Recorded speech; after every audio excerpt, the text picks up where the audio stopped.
नरेंद्र मोदी के नेतृत्व में कल मंत्रिमंडल का गठन किया गया। उसमें जो सामाजिक समीकरण दिखना चाहिए वो दिखा नहीं। बिहार से 8 मंत्री बनाए, लेकिन एक भी अल्पसंख्यक समाज के नहीं, एक भी राजपूत समाज के नहीं, एक भी कुशवाहा समाज के नहीं, एक भी वैश्य समाज के नहीं।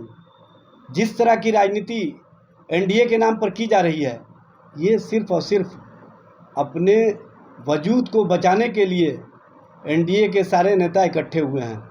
दरअसल विचार को बाजार में खड़ा करने वाली भारतीय जनता पार्टी और कहीं ना कहीं उनके एलाइज इस तरह की राजनीति करके समाज के सभी वर्गों के साथ जो न्याय और जो चेहरा दिखना चाहिए वो दिख नहीं रहा। 71 सदस्यीय केंद्रीय मंत्रिमंडल में एक भी अल्पसंख्यक समाज का चेहरा नहीं होना, 18% आबादी को उपेक्षा का शिकार बनाना कहीं ना कहीं विकास की श्रेणी से भारत को दूर करने का प्रयास है।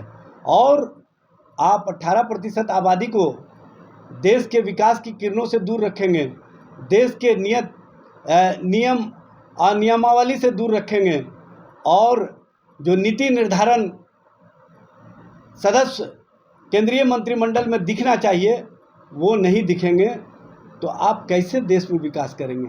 आप कहते हैं सबका साथ, सबका विकास, सबका विश्वास, लेकिन एक बड़े वर्ग का विश्वास तोड़ करके आप कौन सी राजनीति कर रहे हैं नरेंद्र मोदी जी?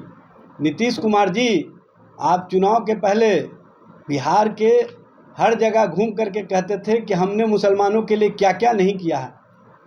नीतीश जी, आपने क्या मुसलमानों के लिए किया है, ये 71 सदस्यीय मंत्रिमंडल के स्वरूप से स्पष्ट हो जाता है। एक भी मुस्लिम चेहरा नहीं, एक भी मुसलमान नहीं, 18% आबादी को उपेक्षा का शिकार बना करके आप कौन सी राजनीति कर रहे हैं? और एनडीए के नाम पर जिस तरह से भारतीय जनता पार्टी और आरएसएस के एजेंडे को लागू करने का प्रयास किया जा रहा है, ये किसी भी स्थिति, किसी भी तरह से देश के और देश की राजनीति के लिए ठीक नहीं है। इस पर भारतीय जनता पार्टी एनडीए के नेताओं को जवाब देना चाहिए, और जवाब देश का हर वर्ग मांग रहा है जिसको आपने मंत्रिमंडल से उपेक्षित रखा है। बिहार का हर वर्ग जो अपना चेहरा देखना चाहता था उसमें चेहरा दिखा नहीं। आपने उन्हीं वर्गों को अपने साथ जोड़ने का काम किया है जो आपके साथ कहीं ना कहीं अपनी राजनीति को एक नई दिशा देने में आपके साथ जुड़े हुए हैं। आप उन वर्गों को नहीं जोड़ करके कौन सी राजनीति कर रहे हैं, कौन सा सोच बना रहे हैं?